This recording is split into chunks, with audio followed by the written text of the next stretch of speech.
Good morning. It is Monday, April the 25th, and this is The Drill. Welcome to all the butchers, bakers, and candlestick makers out there. I'm Ron, your host, and the only true conservative in the United States today.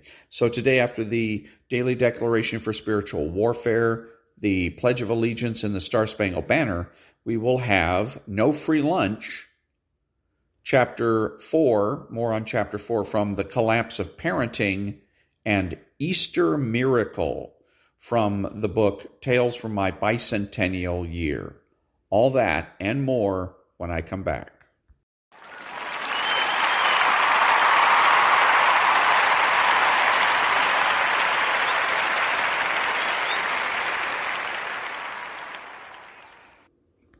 Thank you. And now the Daily Declaration for Spiritual Warfare for April the 24th. I will abolish the idols in America and the nations. If my people, who are called by my name, will humble themselves and pray and seek my face and turn from their wicked ways, then I will hear from heaven and will forgive their sin and heal their land.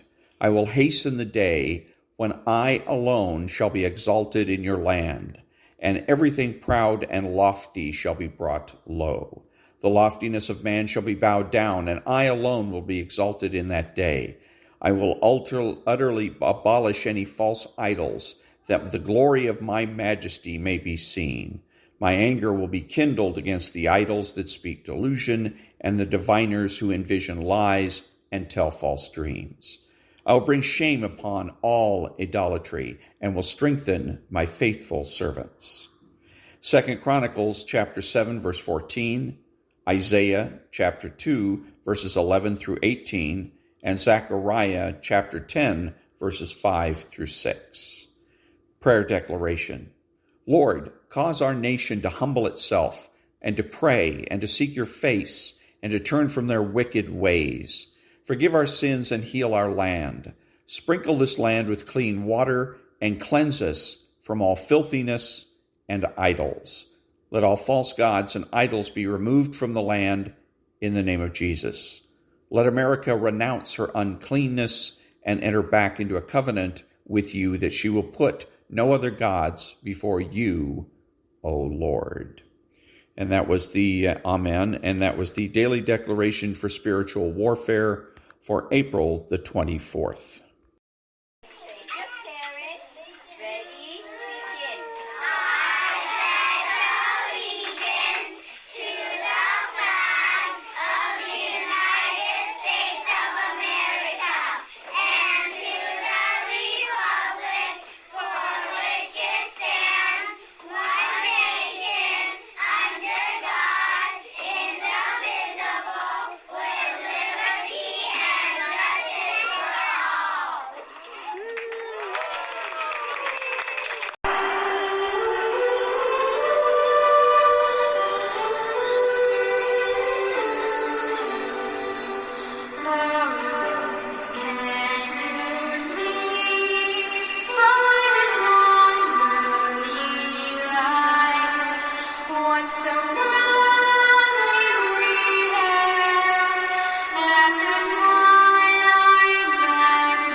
Thank you. What is the true conservative strategy for defeating socialists in this country?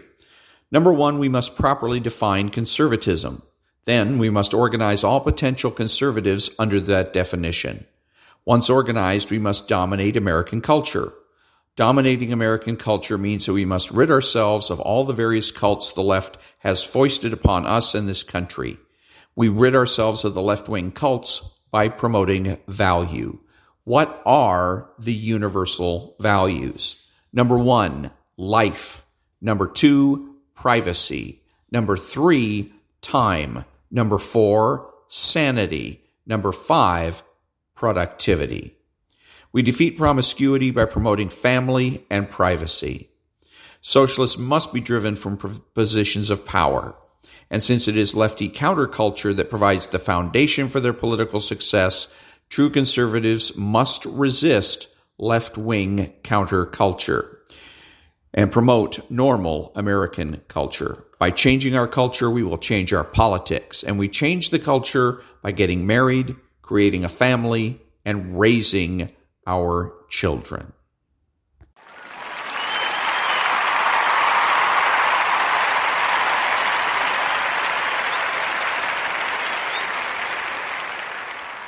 Thank you. What are the tactics in support of the strategy to rid America of socialist influence? The long-term tactics are to be a true conservative, talk like a conservative, act like a conservative, dress like a conservative, think like a conservative. The short-term tactics are rhetorical. True conservatives need to win all of the arguments. True conservatives need to defeat the useful idiots on the left that populate their households, workplaces, and churches. That means don't be neutral. Don't try to prove a negative. Don't take their word for it, and ask lots of questions.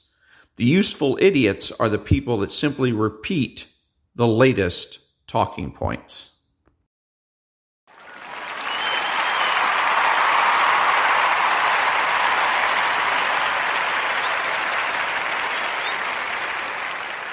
Thank you. What are the true conservative political priorities? Number 1, a constitutional amendment banning abortion throughout the country.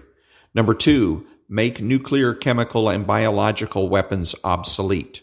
Number 3, the immediate decertification of all public employee unions. Number 4, the immediate assignment of criminal and civil liability to all government regulators. Number 5, the immediate repeal of the so-called Patriot Act. Number 6, the immediate repeal of all dictator laws. Number 7, the reinstatement of writs of outlawry. Number 8, government-sponsored recalls, ballot initiatives, and referendums. Number 9, a flexible minimum wage. Number 10, means-tested health care. And number 11, the immediate and permanent prohibition of investment banking by any office holder. Back in a minute.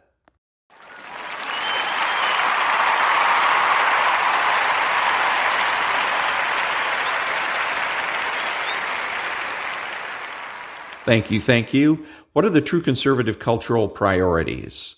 Number 1, bring back not-for-profit news. Number 2, defeat the cult of promiscuity with the promotion of privacy. Number 3, defeat the cult of neutrality with the effective use of propaganda.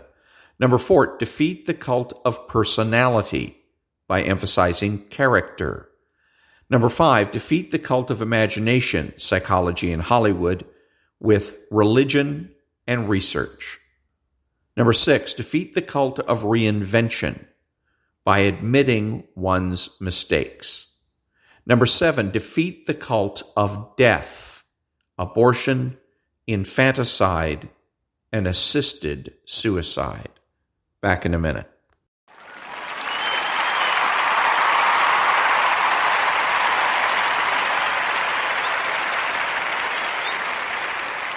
Thank you. The biggest mistakes that right-wing talk show hosts make. Number 1, they are neutral. Number 2, they fail to correct their mistakes. 3, they demoralize their audiences. Number 4, they contradict themselves. Back in a minute.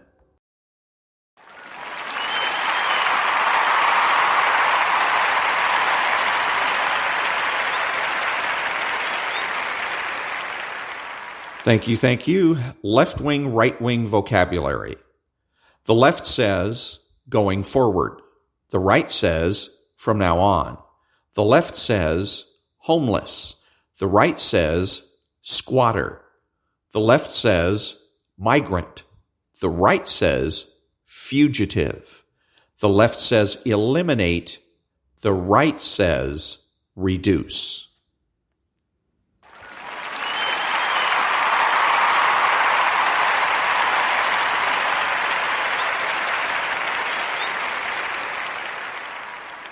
Thank you. And now there's no free lunch. Quote, "It is not true that Congress spends money like a drunken sailor. Drunken sailors spend their own money. Congress spends our money." Unquote. Dr. Art Laffer. This may be funny, but it is also true. Profligate spending has a particularly negative connotation with it when it is one's own money. But when it's extravagant, wasteful, reckless spending of someone else's money takes place, it is a double dishonor. And that's no free lunch.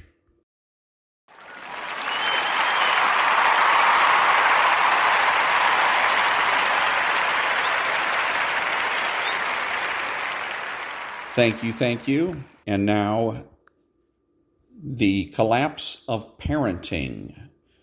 And this is chapter 4, second part of chapter 4. The popular culture as reflected in the magazine racks may not differ dramatically between the United States and Australia, but the culture of disrespect, which is pervasive among children and teenagers throughout the United States, is less prevalent in Australia.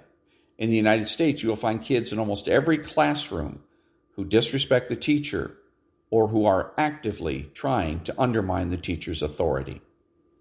That's true, as I told the teachers in the workshop, even at the most elite schools serving the most affluent neighborhoods. Girls text during class, boys make belching noises. You will find this behavior outside North America most often in schools serving low-income neighborhoods. That was the situation in our country as well 40 or 50 years ago. American public schools serving low-income neighborhoods often had to contend with a culture of disrespect, at least since the end of World War II.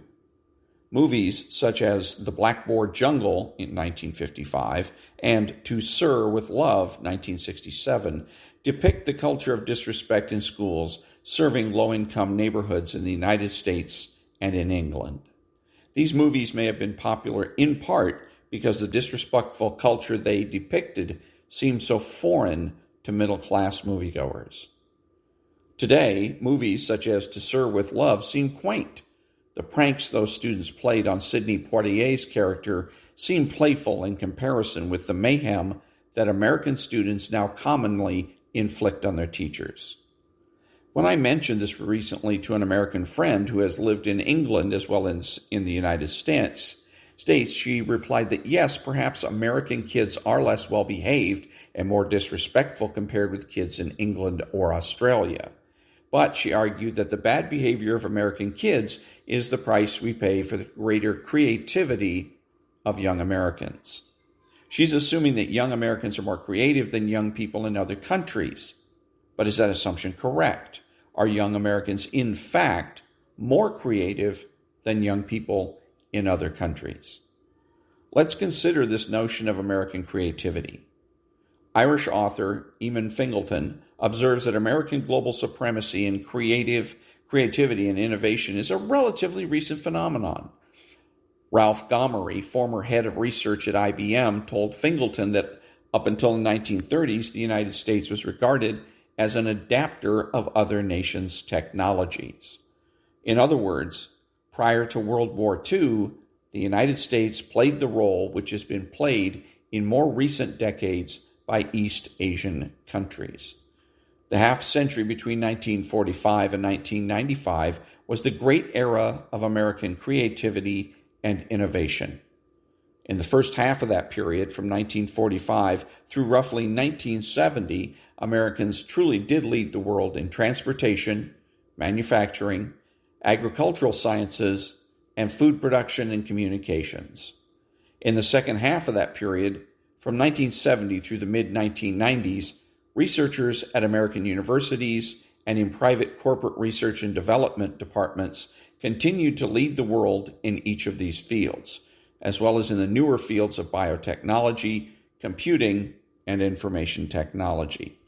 But the world has changed since 1995. Silicon Valley venture capitalist Peter Thiel told Fingleton that American innovation in the past 2 decades has become remarkably narrow, confined largely to information technology and financial services.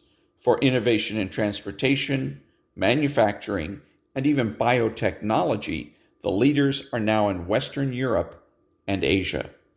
Fingleton reports that the evidence of international patent filings is looking increasingly ominous for the United States. According to data compiled by the World Intellectual Property Organization, only 4 American companies currently rank in the top 20 among companies filing international patents based on the number of patents filed. Even research by American companies is increasingly conducted outside the United States. Fingleton has found that American corporations are moving their R&D operations abroad. Fully 27% of all employees in U.S. multinational corporations' research departments were based abroad as of 2009, up from 16% in 2004.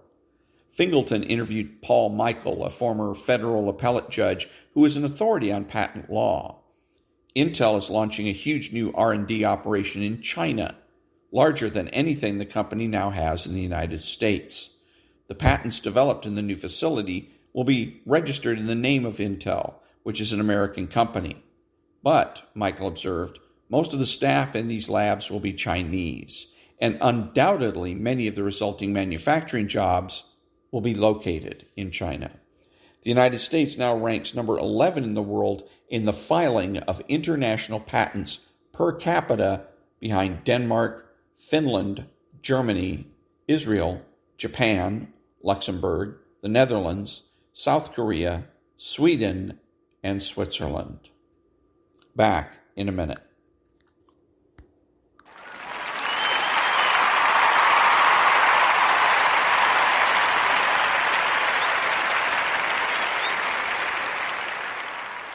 Thank you. My American acquaintance defended the insubordination of American students as a supposed prerequisite for creativity. I dispute that assumption.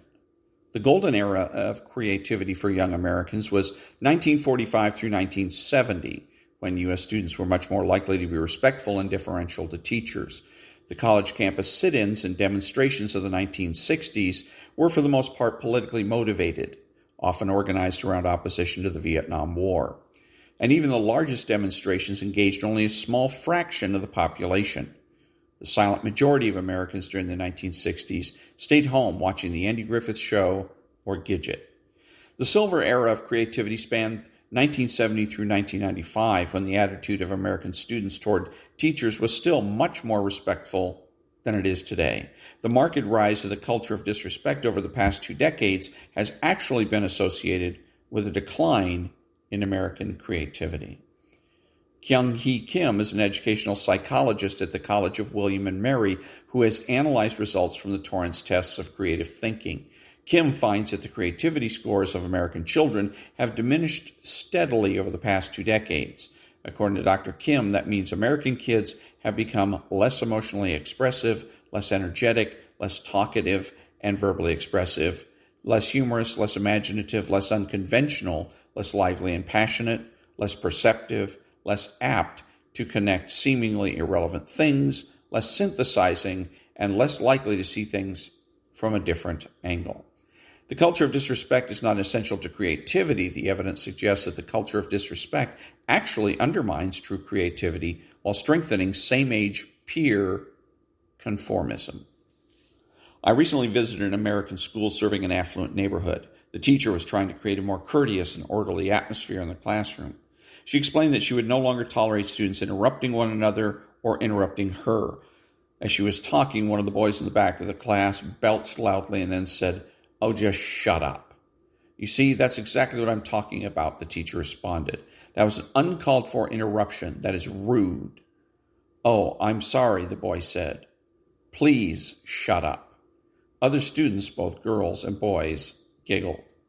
Do not confuse insubordination with originality. There's nothing original or creative about an American child or teenager saying shut up to an adult. On the contrary, such behavior today merely signifies conformity to the prevailing American culture of disrespect. And that's where we're going to stop it for today, but I did want to comment on this. Where the author is going wrong here is that he's busy trying to prove a negative. His colleague that's insisted that the reason that students are more disrespectful today than they were in the past is because they are more creative, or that, there's more creative, assumes that there's a link, or what is known as a warrant, between the two things. She doesn't, however, actually establish, she doesn't show any evidence or proof that there's a link between disrespectful behavior and creativity. She also would need to be able to show evidence or proof that the creativity that the children are coming up with is worth it, is worth the disrespect. She does neither of these things. Dr. Sachs doesn't, that would have been the way for him to handle it. He doesn't handle it correctly. He instead takes that presumption that she's given him, the presumption that there is a link between disrespect and creativity, and tries to disprove it, coming up with various types of statistics and whatnot, and fails to do so. What he should have done was simply challenge her assertion and ask her, how do you figure? How do you know? And that would have put her on the spot to either put up evidence or shut up, change her mind, and come up with some kind of a new theory, perhaps. You'll find that in your life. If you challenge somebody that comes up with an arbitrary claim, the way this woman did, between creativity and disrespect, and you challenge them and say, excuse me, what evidence do you have that there's a link between the two? Much less that, what evidence do you have that there's a link between the two? Very often they're going to stammer, stutter, and change the subject. But again, don't get caught by the left trying to disprove arbitrary claims. It's stupid, it's wrong, and it's childish.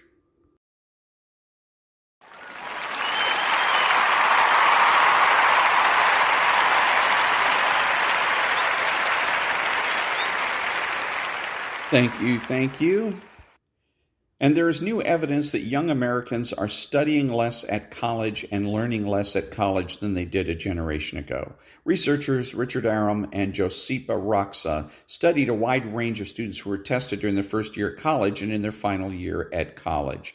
They found that the typical American college student gains very little in terms of critical thinking ability between the beginning of the freshman year and the end of the senior year. Approximately 1/3 of students do not improve more than 1 point on a 100-point scale. Students themselves are vaguely aware of this, but most are not especially concerned. Many told the researchers some variation of it's not what you know, it's who you know. Quite a few of the students interviewed by Aram and Roxa concluded that the main point of college is not academic learning at all, but making the right social connections. Small wonder, then, that so many show little gains on measures of cognitive skill and reasoning. Combining data from multiple sources, economists Philip Babcock and Mindy Marks found that the American college students in the 1960s devoted an average of 25 hours per week to studying. I've already mentioned the PISA, which assesses academic achievement among 15-year-olds. There's now a comparable study for tests, the Program for International Assessment of Adult Competencies. And this has been administered only once between 2011 and 2012. The performance of American 15-year-olds on the PISA in 2000 with that of the American 27-year-olds on the PIAAC in 2012. The American 27-year-olds scored well below the international average. Now, one of the things that I wanted to say, a few things that I wanted to cover here. Number one is about he's talking about statistics and where we rate in the world and who cares. Where this really, really matters is because the students, these students are raised in a skeptical environment in which they are told, and not only told, but they are shaped in this way that there is nothing is known with certainty. And if nothing is known with certainty, then there is no value to going to school. It doesn't matter whether it's high school or college. You're not going to learn anything anyhow. And that the idea when they say the students are telling researchers that it's who you know, what they mean is you find the smart people and you get with the smart people and they will solve your problems and answer your questions. You hear this a lot on talk radio where people will call up Rush Limbaugh and will say, oh, well, I don't understand why this. I don't understand what you mean with that. And they will ask questions that they could figure out the answers to if they made the effort, and probably wouldn't take them that long. But they don't bother. They would rather sit and wait in line on the telephone to get to Rush Limbaugh or another talk show host or somebody else that they think of as being smart and ask them the question rather than trying to figure it out for themselves. Because they believe that all knowledge is innate rather than acquired. And that's part of the skepticism situation. So the students are then more likely, these stupider people, if you will, are more likely to come to you and any of you in the audience that are smart or have a reputation for being smart, coming to you to solve their problems for them. And if you refuse to do so, which I generally do, then you're going to get a rather rude and perhaps an even hostile response. The other thing that the author is failing to recognize is the effect of teachers' unions on this whole thing, especially when it comes to electronics. He's making the point that we spend too much money on technology and too much money for technology that's really not doing any good, but that, again, is driven by the teachers' unions. The teachers' unions, like all other unions, wants more money for less work. That the teachers' unions are really not doing their job. And so they are failing to teach the students. Part of teaching, by the way, is to get your students interested in learning. And that's where the teachers are failing. They would much rather take a look at what happened during the pandemic, especially in Los Angeles County. The teachers in LA County refused to go back to work because they claimed, the teachers' unions anyways, they claimed that it was not safe. They refused to go back to work. Students missed out on at least a year's worth of instruction. When, where, and how are they going to be able to make that up? One of the first things that has to happen is, and I say this all the time on my talk show, every day, as a matter of fact, on my podcast, is that we have to do away with, decertify all public employee unions, especially the police, the fire department, and the teachers. And when we go ahead and do that, that's when we're going to start looking or seeing that our society is making the kinds of changes and the kinds of achievements that we expect. Back in a minute.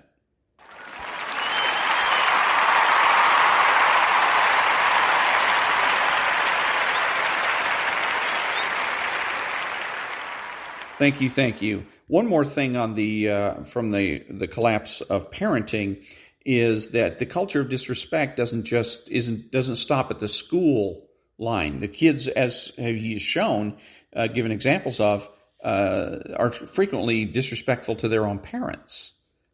And that's part of the problem, too, is if the kids are allowed to be disrespectful to their parents, why would they have any respect for any of the other adults in their life?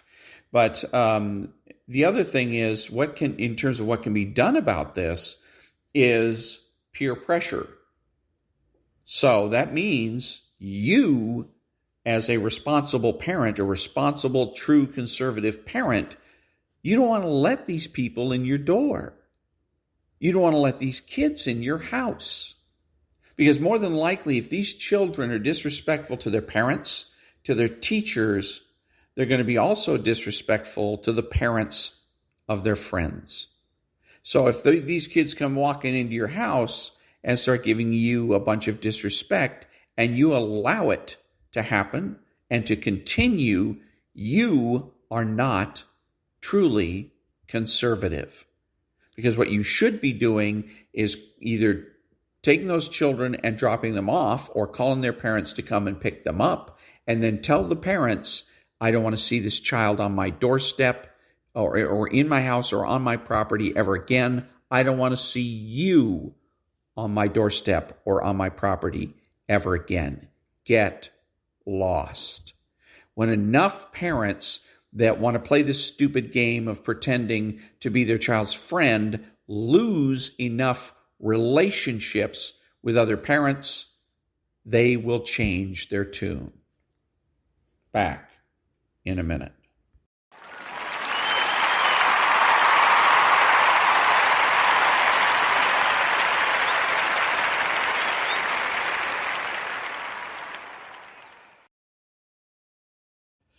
Thank you. And now, Tales from My Bicentennial Year by Michael Buell. It's about a family that was raised in Gansevoort, New York, in the Adirondacks, and it in 1975, from 1975 to 1976.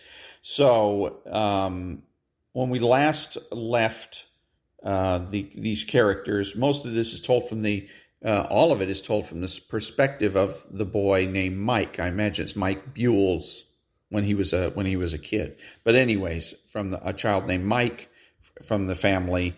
And so when we left them in chapter 21, they had decided, since the Olympics were playing on the television, they got all excited and they wanted to be a downhill skier. So they were going to do a downhill skiing run. And one of the kids named Huge Gene ended up in a snowdrift, and they thought that he had been killed, and they panicked and whatnot. So that was the story there.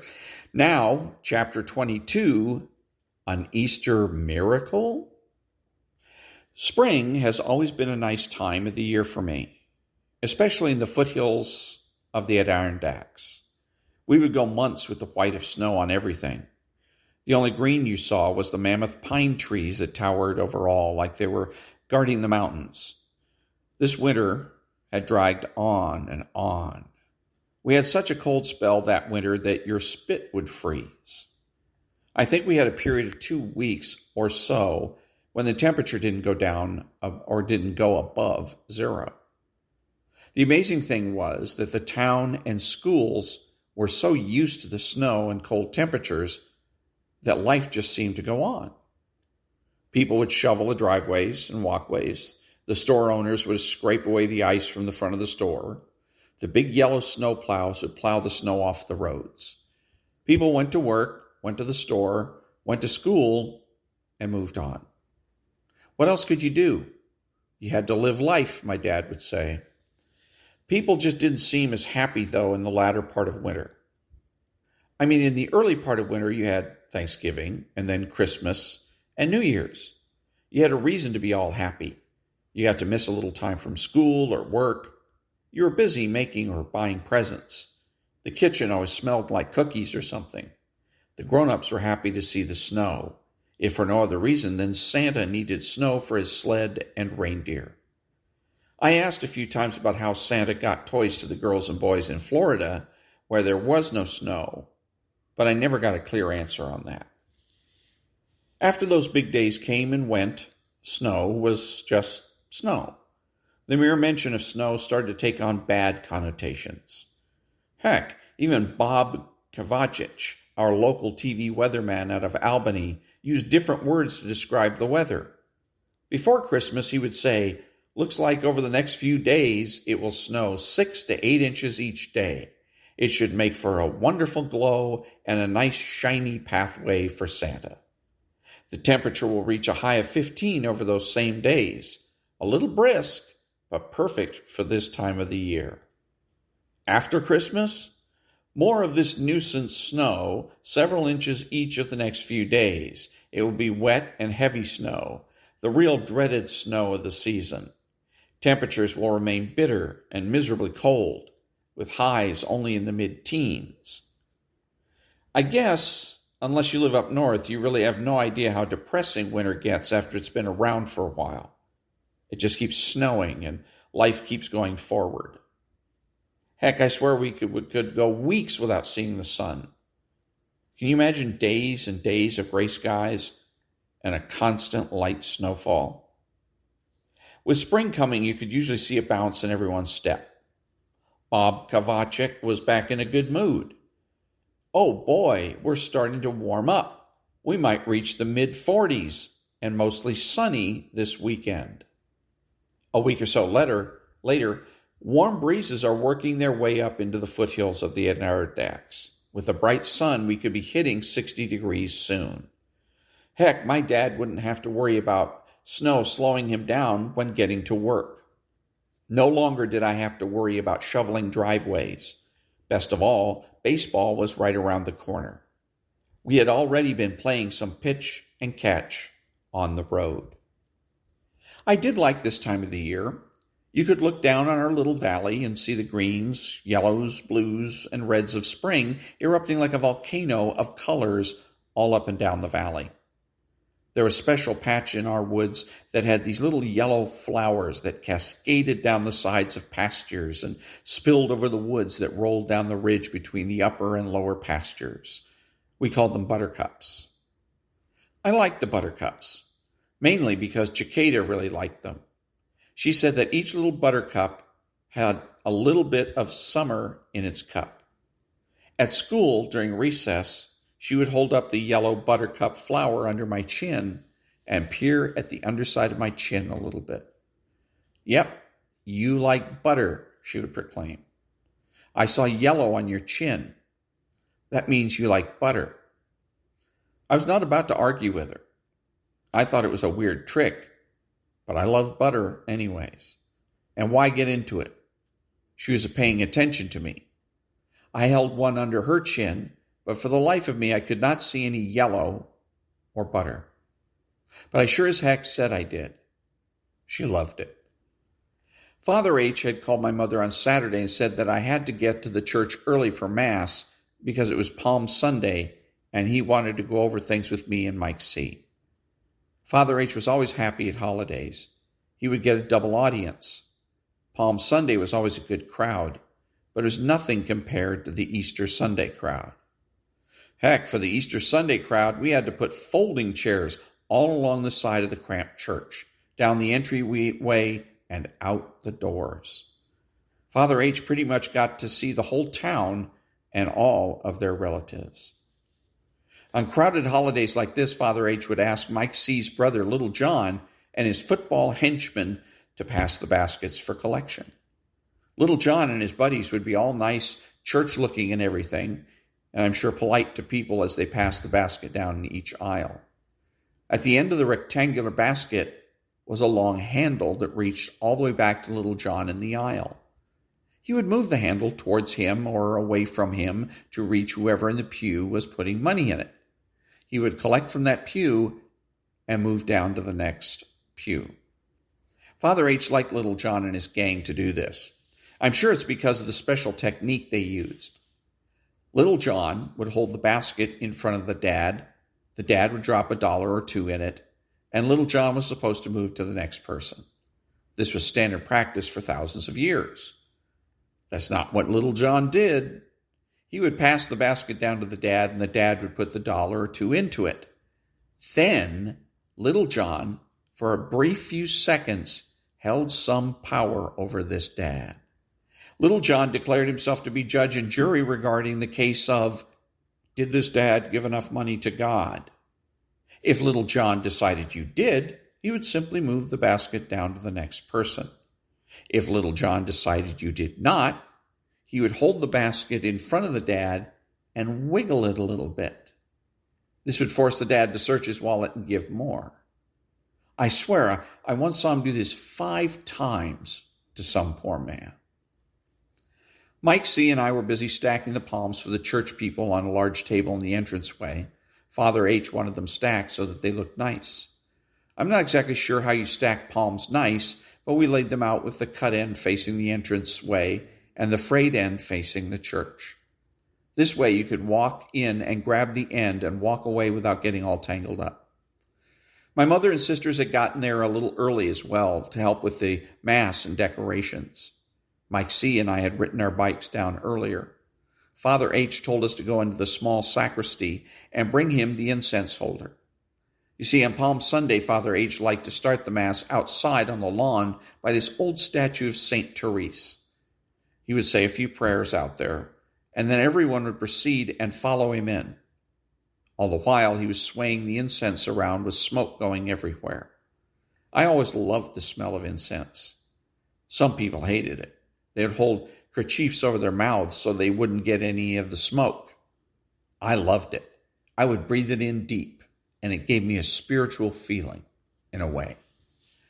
I went inside to the small sacristy and found the incense holder. I gave Mike C. the incense charcoal, which came in a little pillbox-looking thing, so I wouldn't spill it off the incense holder. It was a long pole-looking thing with a small base and a loop on top. The loop held the chain for the incense chalice, and underneath the chalice was a little holder. I held the bottom under my palm in one hand and held the top by the loop with the other. As we came back outside to set up the incense, Father H. and my mother were hugging and talking with Mrs. Taylor. Mrs. Taylor was in tears. She had her son, Bob, and daughter, Margaret, with her. They were adult kids, a heck of a lot older than us. When I was real little, I remember seeing them all the time, but they both went away to college, and now we only saw them when they came home. Their dad, Mr. Taylor, was the founder of our church. I never heard anyone say anything bad about Mr. Taylor. He had founded the church, and heck, he knew everyone. Rumor was, at our church Christmas party, he was dressed up as Santa and made sure every kid in the church got something from him. My dad always said that sometimes the real Santa can't come to every party, but the people that play him might just be the real Santa. I never quite got that either. To us, he was a man everyone said was great, and he sure acted like it. My dad said he was never a yeller or a do-it-my-way kind of guy. He just spoke the truth, and people wanted to get things done for him. Mike C. and I got pretty close to them all hugging and crying and whatnot. We started to get the feeling that Mr. Taylor was pretty sick. Bob kept saying stuff like, "He's a strong man. You know him, Father, and it will take more than a stroke to set him down." Mike C. and I had no idea what a stroke was, but it must be pretty bad given how everyone was crying and hugging. We finally all got it set up, and Father H. started the Mass. He started out by telling everyone that Mr. Taylor, the founder of our church, had a stroke and was in the hospital. All of us should say a prayer for his healthy and fast recovery. This news was a shock to everyone who came in. They all knew Mr. Taylor, and my bet is everyone felt as if he or she was a personal friend of Mr. Taylor. That's certainly how I felt, and I was only 10. But he did go out of his way a couple of times to tell me what a good job I had done shoveling the walkway, or mowing the lawn at church, or whatever. He made you feel good about yourself. Heck, for Mr. Taylor, I said 10 Hail Marys and 15 Our Fathers during the Mass. Then I thought about that real quick and said another 5 Hail Marys. I wanted to make it even, 15 for Mary and 15 to God, as I did not want either of them to feel shorted. We all made it through the Mass, but suddenly the warm spring weather we were all getting used to seemed to be getting a little cloudy. My dad said goodbye to Father H, and we got our family in the Plymouth Fury 3. Mike C and I had to stay behind and pick up a little bit. We started blowing out the candles and cleaning up the pews. Mike C got the vacuum cleaner out, as we had to quickly do the altar. While he did that, I ran out front to see if anything outside needed to be picked up. That's when I saw Father H. He was sitting on the wall by the statue of St. Therese. In one hand, he was holding his Marlboro cigarette, and with the other, he was just rubbing his buzz-cut hair. He looked up at me with tears in his eyes, and he said, "Mike, Mr. Tayers is probably being called back to God. His work here must be done." With that, he stood up, rubbed his hand on my head, and started to walk back inside. Mike C came running past him on the way out. Father H looked up at me and said, "You boys get on your bikes and head home. Looks like it's going to rain something fierce out." We waved goodbye, got the bikes out from back. We looked up at the sky and saw the thick black clouds of rain swooping down over the mountains and down to our little valley. We Duke-boyed it all the way home. The whole week it rained and rained some more. We all wanted to be outside in warm weather. It seemed quite a tease to have us go through all the cold winter and then give us a week or so of sun and warmth and then have it taken away with rain and cold. April showers bring Mayflowers, my mother would say, but that didn't help in the least. My mom and Mrs. C, since we were all off from school for Easter week and had nothing to do, got both families together to make some decorations for the church. Mike C and I decided we could help better by going back outside in the rain and playing baseball with the guys. "Go, get out and play. It will be easier," Mom said. The girls all sat around Mike C's house making posters and signs for the church's Easter celebration. Mike C's sister, Brenda, made a poster with magic markers. It had a large cross all colored in with brown marker, and under the cross was written, "Christ has risen." My sisters made a bunch of crosses out of old palms. They took the palm leaves and weaved and twisted them around each other until they were in the shape of the cross. Given it was the 1970s, Mike C's oldest sister, Anna, made a poster that had a magic marker peace sign with the words peace and love under it. It continued raining all week long, right up until Easter Sunday. For Catholics, it was Holy Week. You had to be at church just about every day. You couldn't really celebrate being out of school because you were supposed to be silent for 3 hours at a time while mourning the death of Jesus on the cross. It wasn't until Easter Sunday that you could celebrate and have a feast, because on Easter, the Lord has risen. My mom said it was better for us if it rained. If it was nice and sunny, you wouldn't want to be outside. You wouldn't want to be outside playing baseball. Since it was rainy, you didn't have to worry about it. Sounded good to her, I'm sure. I sat in church looking out the windows, pretending it was sunny, and I was playing ball. There were the windows all the way down the length of the church, but our windows weren't stained glass or anything. They were just windows. They were perfect for looking out, seeing the whole cow pasture next to the church and pretending it was a ball field. Easter Sunday finally came. We got the normal Easter baskets from the Easter Bunny, I guess. I had stopped believing in the Easter Bunny. It was hard enough to understand how a guy named Santa could make it around the world in a magic sleigh delivering toys to every boy and girl in one night, but for the sake of getting presents, I found it very hard to give up this belief. But a magic bunny, I found this very hard to comprehend. First of all, how did a bunny carrying one basket, let alone thousands of them? Where did a bunny, who lives in a hole, come up with the idea to make candy and then get it out to the kids? In any case, it was easier to say thanks to the Easter Bunny and be grateful that I'm eating a chocolate-covered peanut butter candy egg this morning rather than a bowl of generic Cheerios. Yay, Easter Bunny. The whole family had to be at Easter Mass early.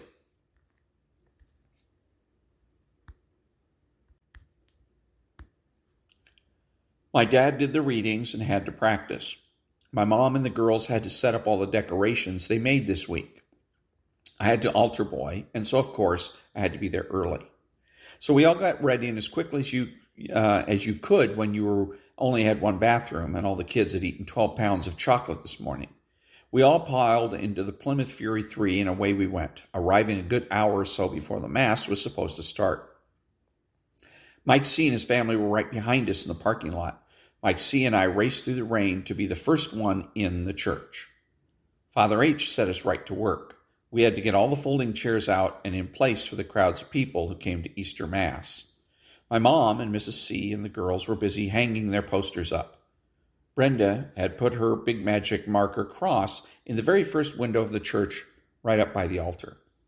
My sister put their palm tree crosses on the ends of all the pews facing the aisle.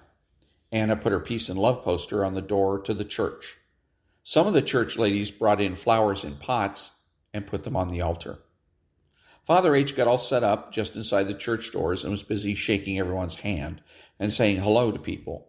Mike C. and I were busy in the back trying not to laugh. Mike C. was cutting little farts every few seconds. He would reach for a candle to light and pop one out, or bend down to move the flowers and squeeze out another one. It was very hard not to completely lose it, but we managed. From the altar, I noticed that Mrs. Taylor was back, and again, she was crying. Her son and daughter were there with her as well. They were all crying hard. My mom and Mrs. C. went back to be with Father H. and the Tayers. It took a few minutes, but everyone calmed down and took seats. My dad and Mike C.'s dad led the Tayers down the front row pew. His was always reserved for special guests. Father H. came back to us and raised his hand to Judy, the organ lady, and she began playing the processional song. Father H. looked like he had tears in his eyes, but he wiped them away with his fingers and hands. He motioned for Mike C. and me to get out in front with him with the candles. We started down the aisle, moving up towards the altar with my dad and Mike C.'s dad right behind us, followed by Father H. Throughout the whole Mass, everyone just seemed sad. It was Easter, and we were supposed to be celebrating. Instead of being sunny outside, it was raining hard. I sat there at the altar looking out the window as the cold raindrops hit the top of the window and rolled behind Brenda's cross. Inside the church, it wasn't much drier. When you looked out at the church pews, it seemed like everyone was crying. The drops were just as big inside as out. At the end of the Mass, Father H. stood up to the lectern. Tears in eyes, he put his elbows on the lectern, leaned over it, and was about to say something. He cleared his throat, stood straight up while taking his elbows off the lectern. He looked over at Bob Taylor, who was still crying. He slowly walked over to Bob and whispered in his ear and pointed at the window. The window with Brenda's cross. Bob Taylor bent forward, turned his head, and looked right at the window and the picture of Brenda's cross. The whole church was now peering and bobbing and staring at the picture of Brenda's cross in the window. As we stared, the sun started to make its way out of the clouds. Rays of light suddenly came into the church, beaming through the windows, beaming right through Brenda's magic marker cross. It took a second for me to see what was going on. Then it appeared to me. As the sun passed through Brenda's cross, the image of Jesus on the cross came to light so we could clearly see him, thorns and all, right there in Brenda's cross. It was a miracle, I swear. We all could see it now. Father H. stood back up, and he and Bob Tyre slowly walked over to the window with the cross. Bob, tears rolling down his cheeks, reached out and touched the sun-bathed cross of Christ. Father H. patted him on the back. Bob looked up and out the church crowd, and instead of crying, he slowly started to smile. Bob looked at Father H. and then at the lectern, like he was telepathically asking Father H. for permission to go and speak to all of us. Father H. waved his hand to Bob, and Bob proceeded up to the lectern. Bob stood there for a minute facing all of us. He coughed a little and then took a deep breath. Then he said, 30 years ago, my father, who you all know, came to Gansevoort and decided it needed a church. He went to St. Clement's in Saratoga and asked how this could be done. From there, with all of your help, this church was built. We decided to name it after St. Therese, who hundreds of years ago penned a book, Story of a Soul. This story is about the life as a Catholic and what it means to live in Christ and how this life nurtures your soul. My father always said that building the church was not a great feat. It simply wood, nails, carpet, etc. The most important thing was to build a community of Christ where we all live to nurture each other's souls. I believe now, as I always have, that this community was built and continues to grow and nurture. I tell you this now because this morning my father passed away. It shook us all. We had known for just a week or so that this strong soul was being called back to God. We thought how unfair for God to take back a man who has given his whole life to this community. He who had much more to offer us.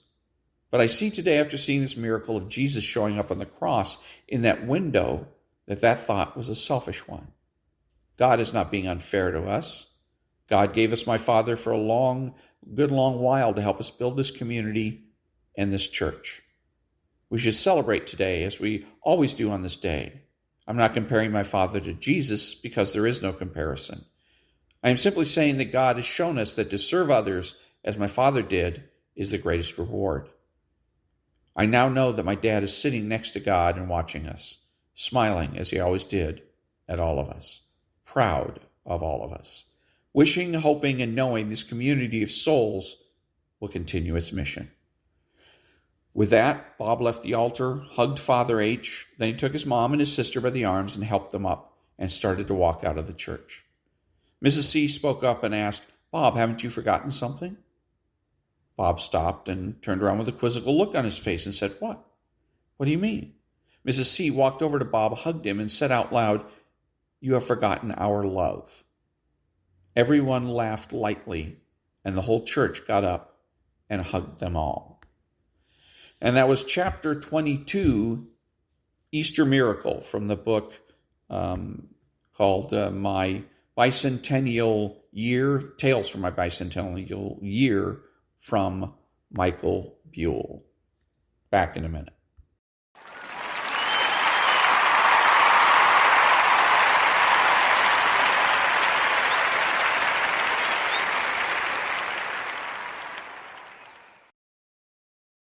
Thank you. Who is the socialist? He is the man that is spiritual. He's the man that seeks consensus. He's subjective, petty, and small, taking everything in life personally. He's outrageous, boring, and rude. He pretends to be a leader and a change agent. He pretends that he's your friend. He is sly, cunning, and deceptive. He dresses, acts, and speaks like a slob. He is informal and terminally unique. He is childish and pretends that he knows nothing. He has no conscience and pretends that might makes right and that the ends justify the means. He is impulsive and rationalizes his behavior. He is deterministic, blaming others for his mistakes. He is skeptical, demanding that others solve his problems. His unreasonableness and irresponsibility make him a bad role model, bad father, brother, family member, friend, and a bad person, period. So if you think that you can be friends with a socialist, think again.